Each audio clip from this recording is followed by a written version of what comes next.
Does she want to come sit over here?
Wonder if I can.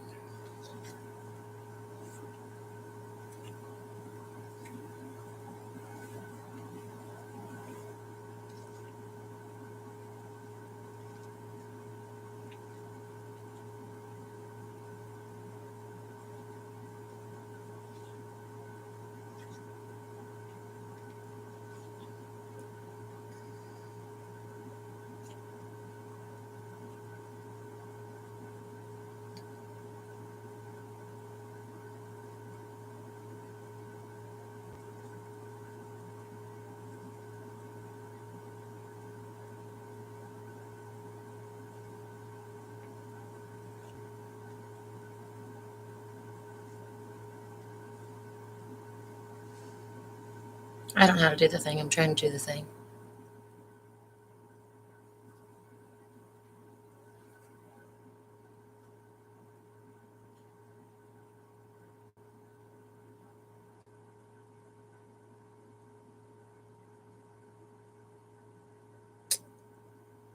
I don't know if I did the thing the way I meant to do the thing.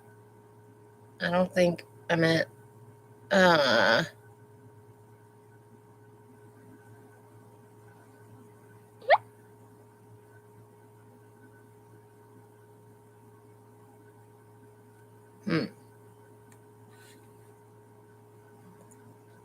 I was trying to put my book up on the screen. I imagine you guys don't see my book up on the screen. Do ya? Glitter be happy Catterday. My cat did come and wake me up. Do you guys see my book on the screen? Not like here, but you do see a link for, is it for the book or just for my shop?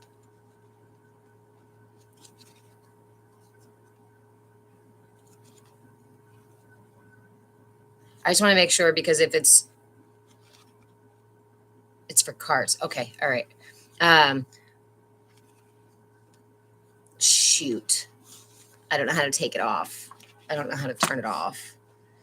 It didn't do the thing I wanted it to do.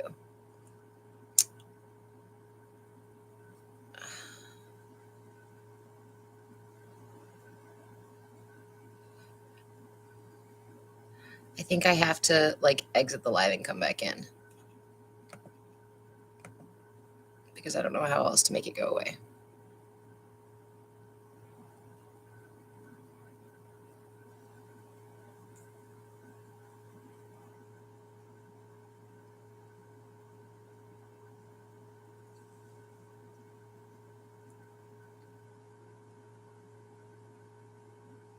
Problem is if I keep it on there, it's going to tell me, it's going to say that I'm doing a shop live and then it's going to flag me. So I have to turn it off and come back on. I'm sorry, guys. I'll be right back in just a second.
Hey,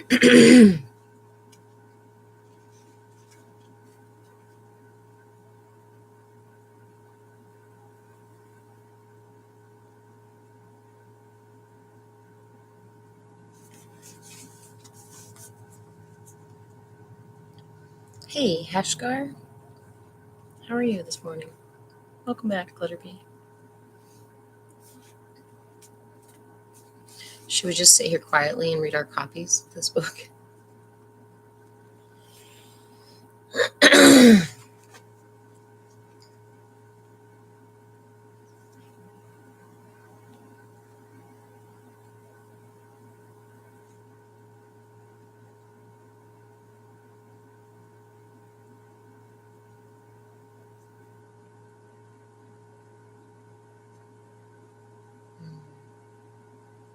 Glitterbee, I'm so happy to be here with you too. I'm having a rough time. Hashgar, this is the book that I wrote. It's called Energy for Sale, the energetic blueprint for consumer conditioning.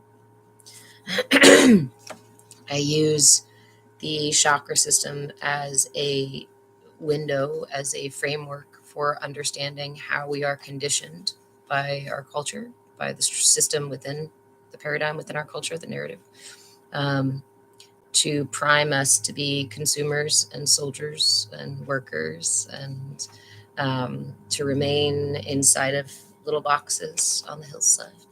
Little boxes made of ticky tacky. Dan Hart, hello there.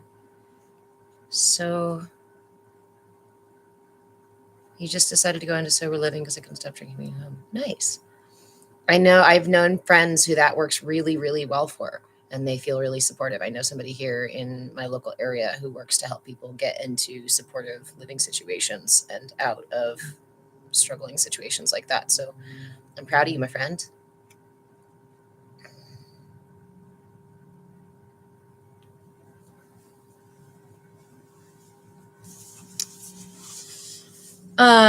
So yeah, thank you, Hashgar, for bringing me back to the book is available on Amazon right now. I do have it set up in my TikTok shop, but I was trying to connect it and couldn't figure out how. And I honestly don't know how much TikTok is going to take on top of the price of the book. So of course, I always encourage you to go. There's a link right here, the bit.ly link, bit.ly/energy for sale. And you've got to capitalize the E, the F, and the S like that. It's a bit.ly link, so it will only go there if you have the proper capitalization.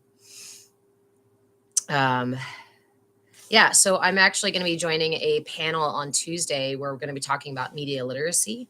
So make sure you watch for notification. I forget exactly what time it is. I think it's Wednesday afternoon for me. And I'm going to talk a lot about that as from the perspective of this book. Media literacy. Why is it important to have any kind of media literacy, right? It's just about awareness. If we are not aware that our buttons are being pushed, then we end up being manipulated. Like, if we are not consciously making the choice, then we are unconsciously making the choice.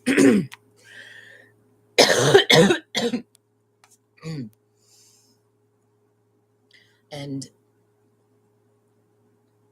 it's always, as far as I can remember, bothered me, this idea that there are a small group of people who think that they should make choices for everybody else, the masses and whatnot, or that they do it knowing that they can profit off of it, right? Companies, governments, propaganda machines. Stop putting the book down. Bring it over here. Bring it over here. Propaganda machines. All these things need your resources, your attention, your energy, your time, your belief, your trust, your commitment, your subservience, your labor. The system does not run well on with self-actualized autonomous people, because they're not going to so easily give all their resources away and opt for suffering, opt for a kind of forced suffering. That's what we're kind of in now with these situations where we feel relatively powerless to change a world that has seemingly a lot of power over us. Yeah, Hashgar, it's messed up. They turn us against each other. It's sad. They want us to waste our lives. Hey, Ricky, how are you, my friend? I love you too. That's exactly it. If you get, it's the crabs in a bucket kind of concept. Is you put enough crabs in a bucket, and then the crab tries to climb out of the bucket, and the rest of them will pull that crab back in. I mean, I've always used the analogy that it's like we were born into a club where we're told that from birth we got to put our nose to this wall. And as long as you keep your nose on the wall, someday you'll be rewarded, right? So they cut out a nice little viewing hole for you from the wall. They take a brick out and they're like, see, we can take this wall apart. You can have beautiful things too. And they tell you to reach in for everything. Everything that you need is inside of there, right? Everything you need. Nothing is behind you. Don't turn around. Keep your nose to the wall. But those things inside of there never really satisfy you because they don't quite meet your needs. There's a wall between you and that nice car and that comfortable house and that, supportive job and that great relationship and that whatever it is that you actually desire. So they give you this illusion of like, oh, you are picking. You are in control of your life. You're the one making all the decisions, but the whole premise is set up so that you are thwarted from making 90% of the decisions that are actually yours to make. They tell you they're not yours to make. And all of that happens now through cultural conditioning. Every human, when we're born with other humans in some sort of even tribal kind of stuff, right? We always had this process we called enculturation. And it's merely the process of absorbing and assimilating to your culture. Now, the brain and the body do that intuitively, automatically. Why? Because if we didn't fit into our culture, if we were suddenly very, very oddly different than everybody else and how the culture all was working, hey, badass black woman, then we'd be left out, right? Or put to the side kind of deal. Hey, Tony, how are you, friend? We're talking about consumer conditioning by way of the enculturation process and how it's something that we all go through. And we go through, again, when we're unconscious. Your brain's not online. Your prefrontal cortex not online yet. You're not even in the delta gamma brain waves until the age of like 8 something or other. Before that, you're in the theta brain waves, which when we're adults, that's REM sleep time.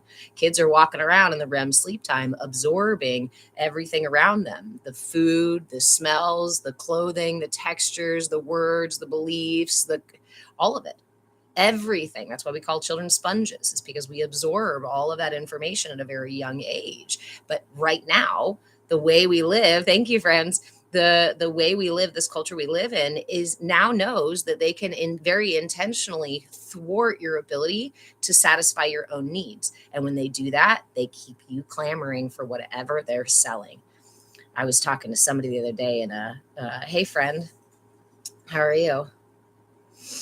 Tony, we're not consciously providing a maturation path for youth. So corps have filled that role. Corporations. Yeah, absolutely. There's been a variety of ways in which, again, our culture has negated, again, the really natural steps of becoming self-actualized, of becoming autonomous. Instead, they just skip that process that says at some point, here is your keys to your temple. Here's your helm. And then it's your work to cultivate this space, right? Build your sense of self, build your esteem, strength, balance, choice, really consciousness, awareness of the decisions that I'm making. Am I making them because they're right within my heart, weighed against my heart? Are these decisions for me or not for me? But the question is if we end up with our heart out of balance, then how do I know what's really for me if my scales are already weighted? Our culture weights the scales in the sense that it shifts our energy body. And this is why I talk about the chakras, but this manipulation through the lens of the chakras is because it's very easy to understand the needs, the real needs that our system has: security, belonging, nourishment, comfort, autonomy, industry, the ability to do things, to get things done, a sense of free will, connection, love, belonging. I said belonging already. A voice, playfulness and creativity, truth, right? All of these things are associated with the different energy points. And so when we talk about the chakras in terms of the way that our culture manipulates our needs, it's a really easy pathway, right? To look at them and go, well, wait a minute. During the development of my root chakra, which is about the first year or less or so of our development, what is the question? What is the psyche trying to figure out? What is the body trying to figure out? What question? And we look at social emotional development, Eric Erickson, right? And we understand that first 6 months to a year is all about trust versus mistrust, a very basic sense of, am I safe? If the answer is yes, by way of your environment and caregivers and culture and what have you, that you do end up getting the answer, yes, I feel safe, then we often end up with a nice, grounded, balanced root chakra. But again, look around you and the world we live in, and how many of us grew up with the message to some degree that I'm not safe. That's going to tip my scales immediately. Red Mama Yeti, I miss what you said here. Separating the family and having everyone busy is hurting us, then guilt if you're not working. That is intense late stage capitalism, right? That's what's it called?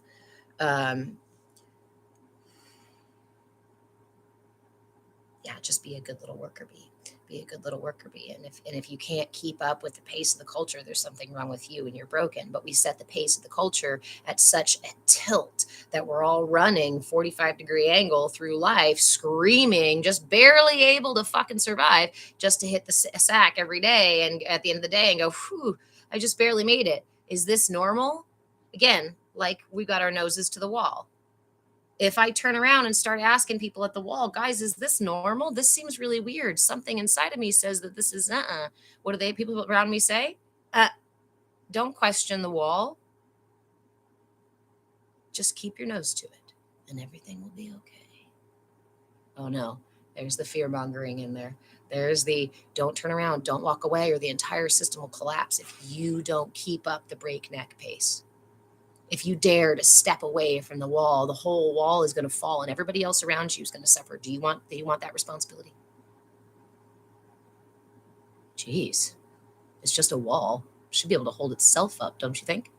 Oh, no, because it's not stable and it's not balanced and it's not actually secure, because it's some flimsy illusion that you guys are crafting so that we stay playing this game and you benefit with all the resources. And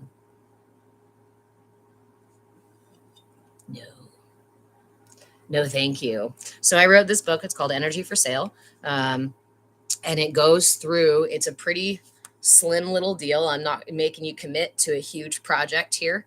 And I did that on purpose because I'm a very wordy person, as you can already tell. For those of you who are new here, hello, my name is Reverend Deborah. I'm an interfaith minister, a movement facilitator, and your shenanigans shaman, as dubbed here by this TikTok community. Thank you guys so much.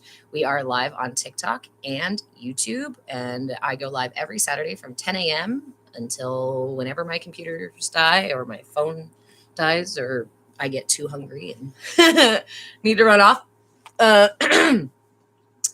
And this book, we walk through bullet point by bullet point the blueprint for consumer conditioning, for how are the propaganda machines, the marketing, how even the narratives that we are sold as parents and in the parenting books and those kinds of things, right? How all of those things lead us to be, yes, to be conditioned, but how else did you want to say it? To lose our autonomy, to lose our sense of self, and maybe humans are meant to self-actualize.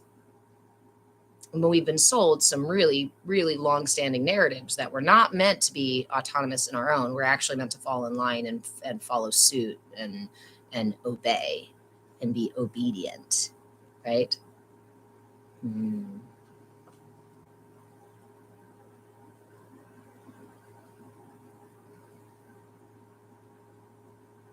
So sorry, my brain went off on a whole nother tangent there. Okay. So I split this book into 3 parts. The first part talks about propaganda, marketing, and how consumer conditioning, like that kind of nuts and bolts of how consumer conditioning happens. It also talks about the chakra system itself and understanding the structure of the energy body, because that's an important part to understanding how we get this conditioning, how it sits into our body and becomes our patterns later on in life, how it becomes our personality traits, our beliefs about the world, even the words we say and the way we dress and the expectations we have about other people. All of those sorts of things come from this conditioning. Caliman, you can choose if you want to be obedient. You know what? On a certain level, yes. And if it was just us making a choice to be obedient or not, it wouldn't be so much of an issue if we were making conscious choices to do so. But what I've uncovered after more than 20 years of study in this field of human development and wellness across the lifespan, including the energy body, I have come to understand that this conditioning is exactly what makes up our subconscious. And it's from a subconscious place that our ability to choose consciously, is thwarted. Billy, no, I'm not a Democrat, actually. No, but I do see I see the broken system. I see that the system's been broken for a long time.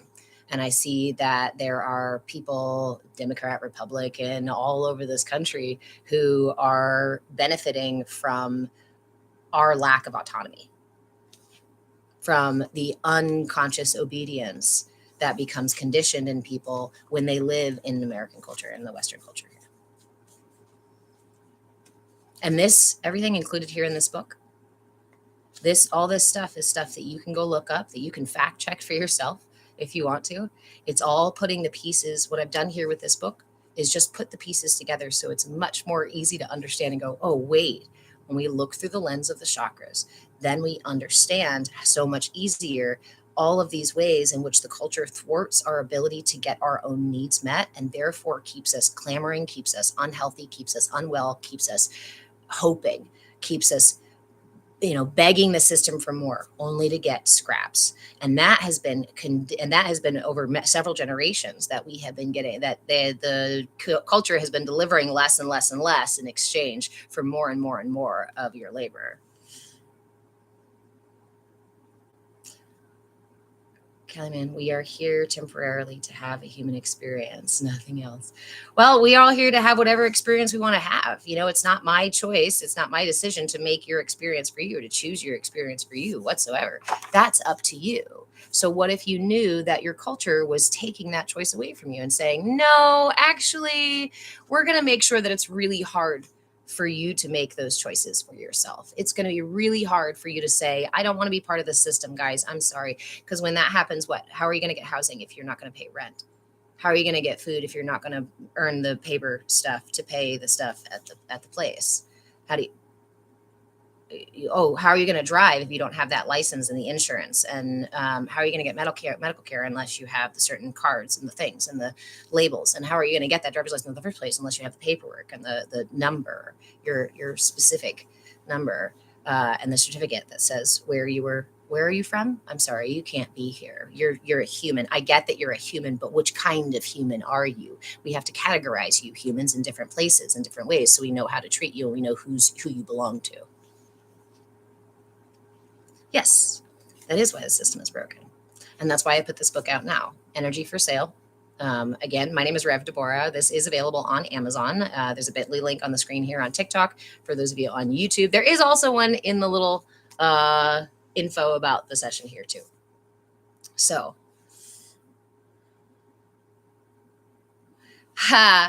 Callie, man, it's really fun, isn't it? It's been a really fun experience to write a book that talks about marketing.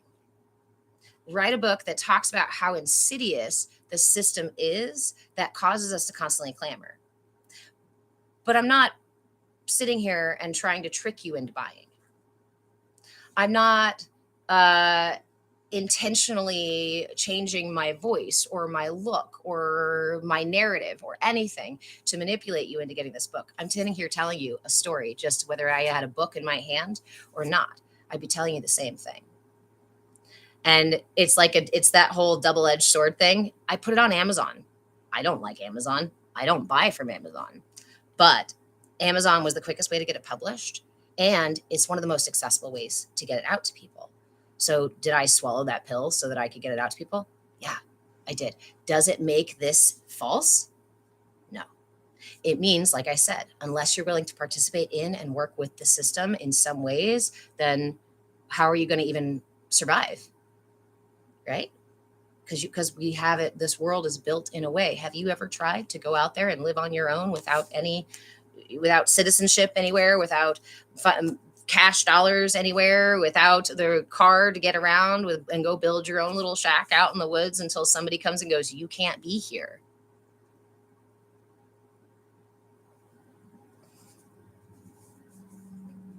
Okay, I feel like I've been searching for something like this to read. Well, again, I tried to make it really accessible and not making it really, really big. I've separated it into 3 different parts. The first part is the foundations. I talk about the chakra basics, so we understand the energy body. We're all on the same page about the lens we're using. Thank you, Billy. The psychology of manipulation. Now, this was one of my favorite things to study in college, right? I spent 12 plus years in college. I've spent many years in this field, and I've done a bunch of workshops on top of it, right?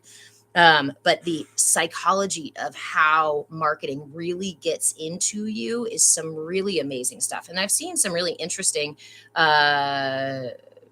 things trending on here about Edward Bernays. There's a book called Propaganda. Edward Bernays is considered the father of modern marketing. And I talk about Edward Bernays in here because how did he become the father of modern marketing? Because he brought psychology to the marketing world by way of Freud, his uncle, who talked about our basic needs and our subconscious needs and the way our subconscious needs get met when we were children and we were growing. Really cool information that was used to manipulate the masses and has been used since. And that was between World War I and World War II. It was also used as during propaganda. Edward Bernays helped write what went on in World War II, what Germany was using. Yeah.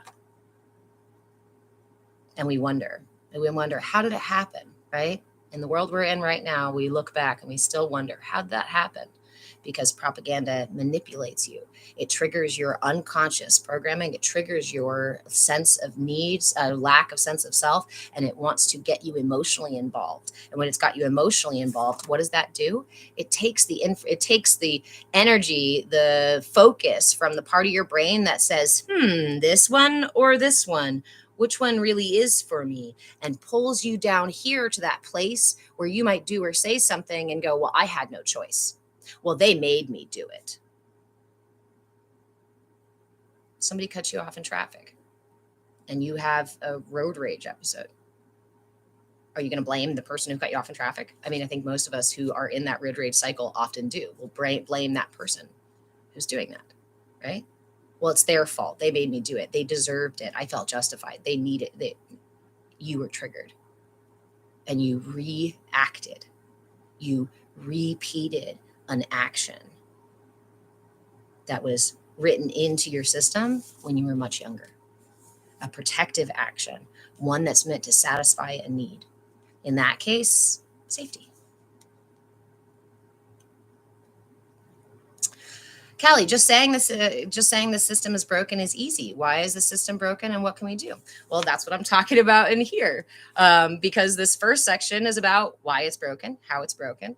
The second section, we go chakra by chakra to talk about the needs in our system and how the system enculturates us or conditions us to not be able to satisfy those needs and perpetuates that throughout our lives, and then creates the subconscious personality traits and triggers that allow them to very easily say, oh, well, you haven't had, a satisfaction for safety or security. So I can use fear mongering much more easy at you and make you feel unsafe very quickly because you're already not very safe and stable in your system. And I can do that by thwarting your development at that early stage, separating you from your caregivers, creating unsafe situations, even creating unsafe, patterns like cry it out. sending infants to be in a room completely by themselves, which psychologically we know does not do good things for infants, does not do good things long term to the psyche, to the mind, to the body.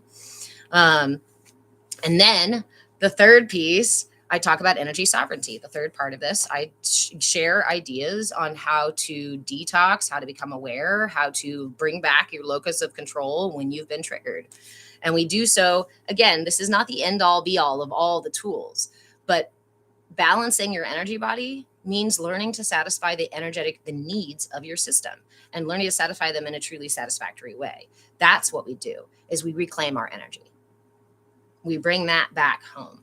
And that comes through tiny little practices every single day, every moment, as well as big things, right? Big things that we want to do. And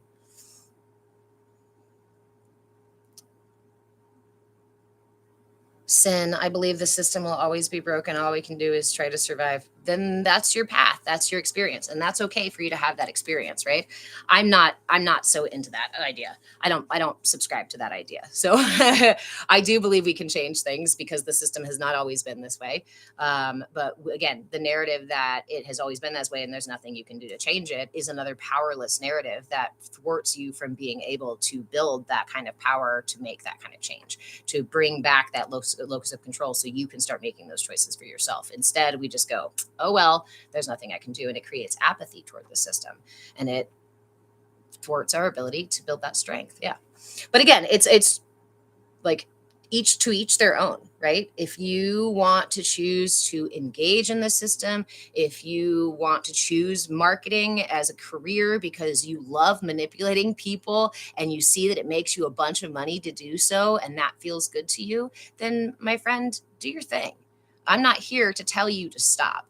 I am here to talk to people who are saying something's not right. I don't like what's going on in this system, and I want to regain my sense of control, my sense of personal autonomy. I want to know what self-actualization looks like, feels like, and I want to put that into practice.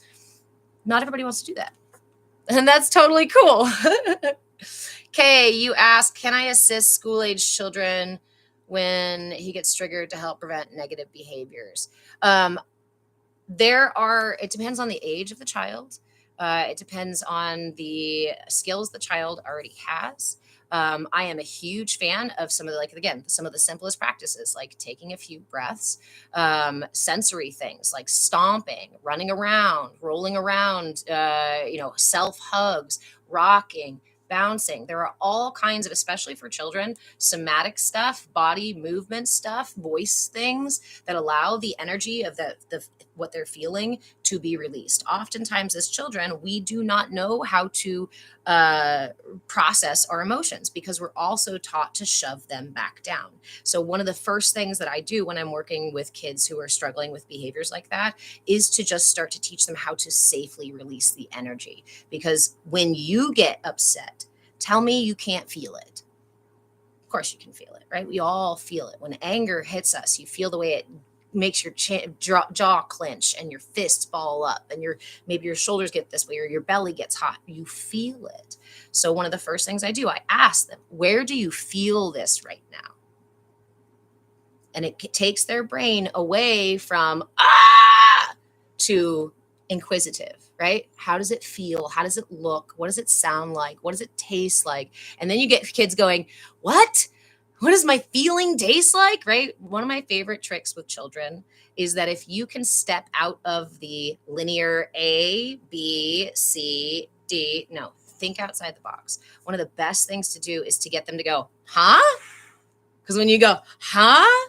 Then it breaks the pattern of whatever they're stuck in. Because oftentimes we just get really stuck in the cycles of those energy unless we know how to move it. And again, this is one of the ways that our culture enculturates us and conditions us to not be able to be balanced, healthy humans, because from the get-go, it starts to teach us how to shove down those emotions, ignore our feelings, ignore our real needs. Oh no, you don't get to sleep whenever you want to. You have to sleep on a specific schedule so you can be up for school and up for work and moving when people are moving around you. Oh no, you can't eat on and whenever you want to. No, we have breakfast, lunch, and dinner. And as an infant, maybe you get a couple more meals. And oh, you can't only eat how much you want to or decide what you want to eat. No. We're going to spoon feed you and make sure that you learn to eat a specific amount of ounces every single time you sit down, whether or not your stomach actually wants that. From the beginning, very quickly, we are taught ignore, shove down, put away, put those blinders on, and stay focused. Badass Blind Woman, we can't keep believing that as a collective we need to start. We can't keep believing that. As a collective, we need to start talking about it so we can get ourselves out of it. Yeah, absolutely. And that's what I always say. Again, you guys know I am not your guru. I am not your master. I am not your leader. I am none of these things. I am still figuring out my system. I am still playing my own games of checks and balances. I'm still falling in love with myself. I'm still cultivating a relationship with myself. I'm still learning how to set boundaries. This is something that I've studied for a long time, but in my own ignorance, I didn't put any of it into practice. And I can laugh at it now, but it was a face palm when I was like, oh my God, you did the thing where I collected all the shiny baubles, but never I collected the external effigies of the thing that I wanted to be, but I didn't choose to do the things. Because what does my culture say? My culture says if I have the right yoga pants and the right mat and I go to the right class with the right teacher the right amount of times, then I can become just as enlightened too, right? Oh, but no, you can't, because that's cultural appropriation too. So you're allowed to, but not really. And then we collectively, again, uphold these standards and start to judge and condemn others based on standards that are not even our own, but just things passed down to us by a culture that says, yes, stay divided. Yes, argue with each other. Yes, feel powerless. I'm glad you're here, Sin. Okay, I always thought about this stuff. Yeah. Red Mama Yeti, the only thing is constant is change, which is why your vibration and thoughts matter. And as we start to, as we start to unravel or take away layers and layers and layers of that conditioning, we find deeper and deeper and deeper layers of that conditioning. That is what I found. And that is why I wrote this book, Energy for Sale, because I realized that the most insidious parts, the most powerful parts of the conditioning are done in childhood and end up getting rooted in your body and your subconscious. And that, to me, is insidious. That is a fucking problem. That means there is an intentional manipulation of our population for the benefit of the few, not the many. How to keep everybody indentured in slavery? Well, keep everybody, make sure that everybody who's enslaved keeps each other enslaved. Give some of the slaves more power than others, right? And then we'll create our own little ecosystem of doing the culture's bidding. Let me catch up on a couple of messages.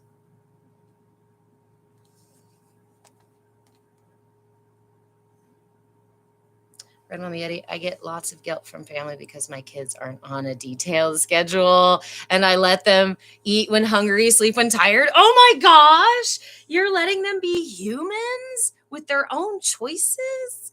Oh my goodness, what heathens. Oh, you're going to have such a hard time, mommy, right? All the things, all the ways that we get shamed for the way that even we parent. But here's something really amazing that I discovered when I was studying human development and wellness for this concept. The reason I went into human development and wellness is part of this stuff too. Okay. But I want to catch what the thing is, because it's a little off. It's on topic what you said here, Red Mama Yeti, because they're not on a detailed schedule. Okay. So in child development and in child raising practices, how many times have you heard, maybe you haven't, but I heard it a ton. It was a regular staple, cornerstone of how you raise your kids, is that you are supposed to give them a regular schedule. You're supposed to give them familiarity. They say it's going to help your kids feel safe, right? And know what to expect. It's going to help with transitions and going to help with all these other things. Okay. Sure. That sounds logical. That sounds reasonable. All right. Well, I will put my child on a regular schedule because I'm told it's good for his psychology and good for his body and good for these other things, right? And good overall, and helps him be a better human later on in life, helps him be a better worker by showing up even when he doesn't feel like showing up, and eating when he doesn't feel like eating, and all those kinds of things, right? But then I studied gerontology, the other end of the lifespan. And one of the staples in the study of aging is the way that our brain begins to deteriorate if we are stuck in the same patterns over and over and over. More likely to end up with dementia or lack of cognitive facilities if we have lived a very static life. I'm sorry, you said what? If we live a static life and do the same things over and over and over again for most of our life, we end up more likely to lose our ability to cognitively function. Then why are you telling parents to put children in the exact same patterns over and over and over again so that then they can go into a culture that tells them to live the exact same patterns over and over again? And on top of that, we understand nutritionally that if you eat the same thing every single day for the rest of your life, it deteriorates your body.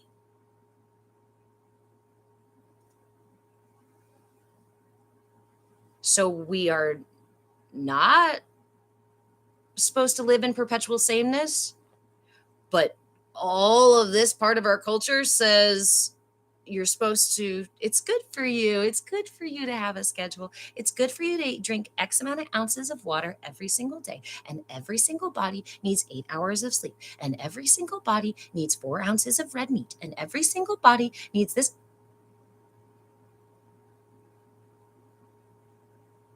I don't fit inside of a box. I don't know about you, but I don't fit inside of a box, except for the box that I've created for myself is really the only box that I fit inside of, but it's an illusion as well. And my culture has told me that the only way for me to get along in life and to be successful is to fit inside of a little box. A car, a cubicle, a house, a personality, a skirt.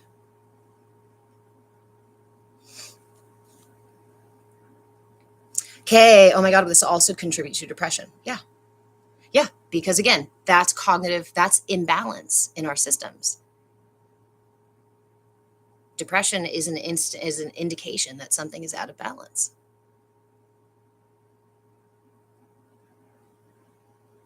Okay, it's so scary how everyone is connected together only to be against us. I think that's also part of the narrative too. We want to be very aware. Remember, I talk in this book, Energy for Sale, about media literacy, about being aware of where these things are triggering us, right? So, like the everyone is out to get us sensation is an intentional narrative. It's something that's meant to trigger certain needs. What are those needs? Safety, belonging, usually, right? Only to be against us. Having our needs met, right? And so we have this false sense of lack of resources because we actually have enough resources to house and feed everybody on the planet. Do you know how many houses sit in places like I am here in Oregon, or places like I lived in New Mexico, or other places I've seen where the houses are just perfectly good and houseable for people, but they sit empty because they're somebody's 5th vacation home or something like that, right? Because some people want to have all of this and some, yeah. But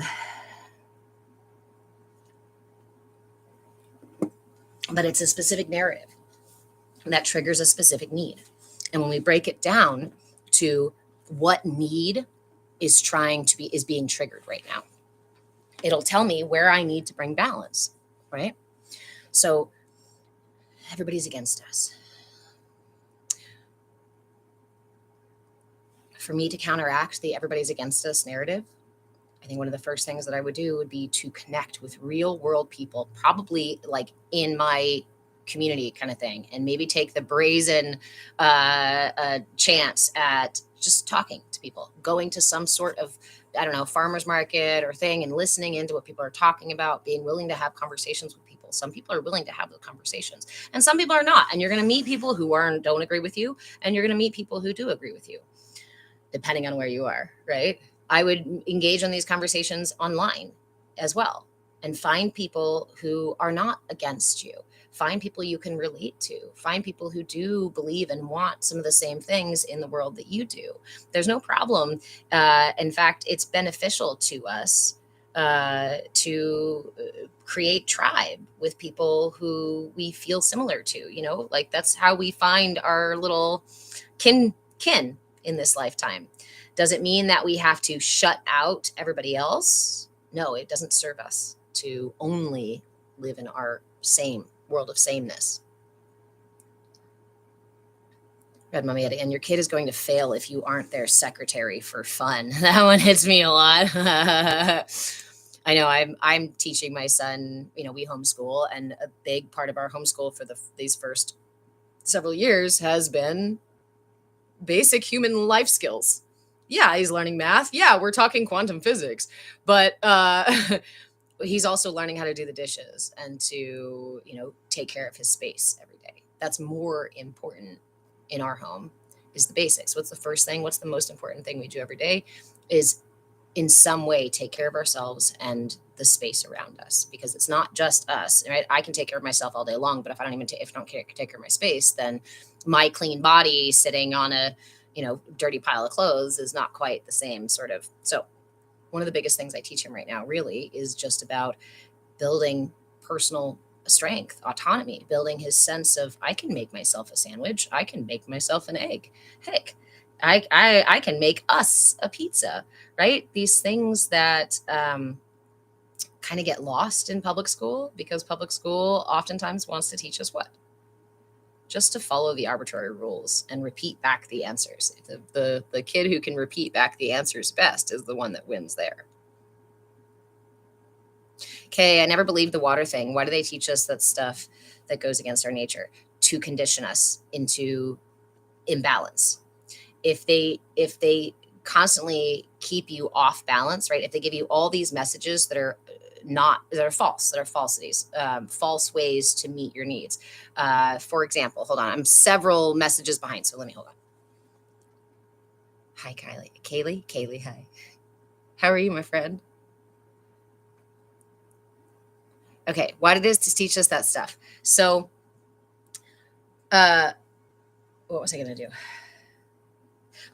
Let's start in early childhood. Let's say a year to 2 years, where I'm working on my root and my sacral, right? So what happens there is that the root chakra constantly asks if we're safe. You're the one. I'm the one I made the. I don't know. Oh yeah, you were asking me to eat a worm, and offering me $100 for it. But I'm not going to do that, and that's what we got to last time. It was not a bet though. So that root chakra says, "Am I safe?" Right? And as an infant, let's say a 1-year-old, what does safe look like? Usually that's pretty simple. It's like comfort, belonging.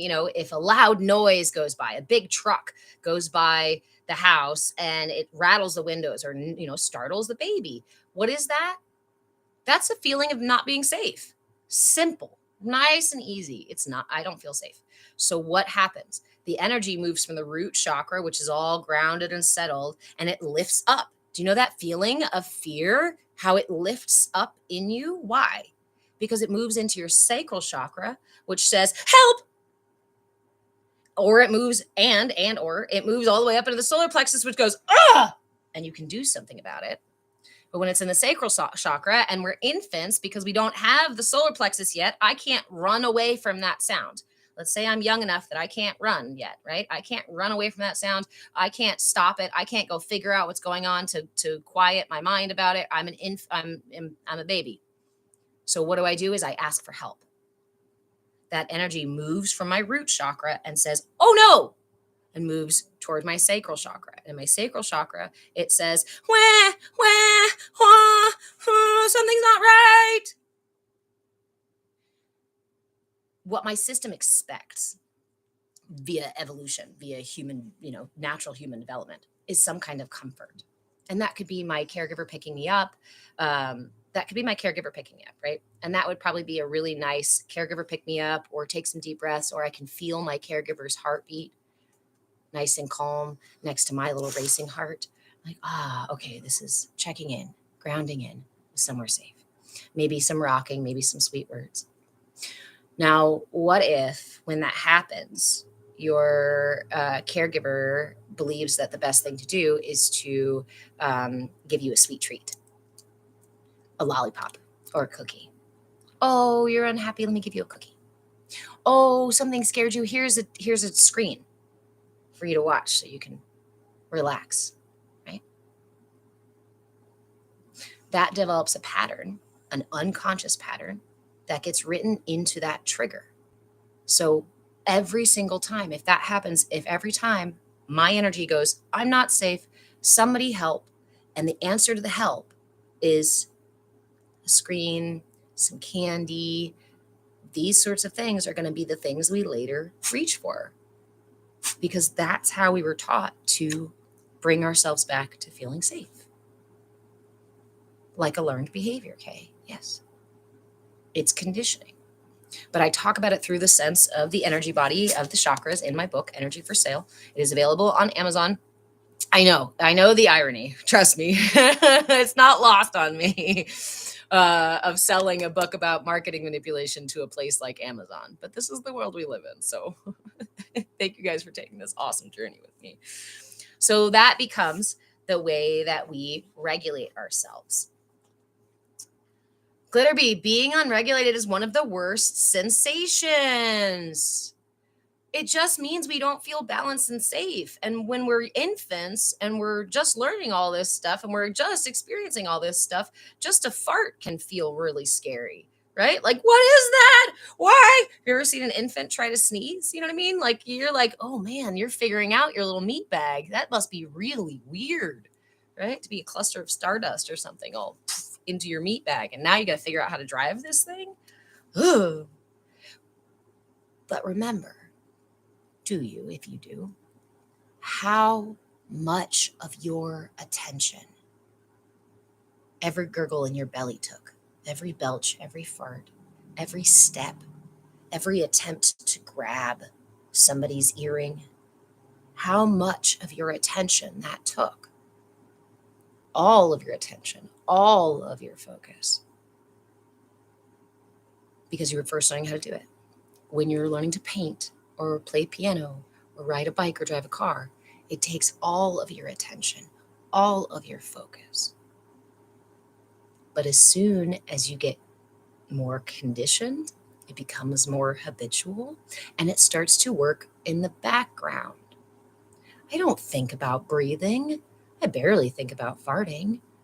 I don't think about how to cook certain things or how to drive my car nearly as much as I did when I first learned how to do those things. This is where it starts to get into my subconscious. This is where it becomes a pattern. And if that pattern is every time I feel uncomfortable, I reach for food, then that's going to create a certain scenario for me in my life. If every time I feel unsafe, I didn't learn how to regulate my own emotion. Maybe as I got older, right, instead of giving me the tools to regulate my emotions, my parents just taught me to shut them down every time. You can't cry. Shut up. Stop. Cut it out. Cut it out. Cut it out. I don't learn how to do that, right? So instead, my habit becomes I learn how to do that. My habit becomes putting it away. I personally remember when I was a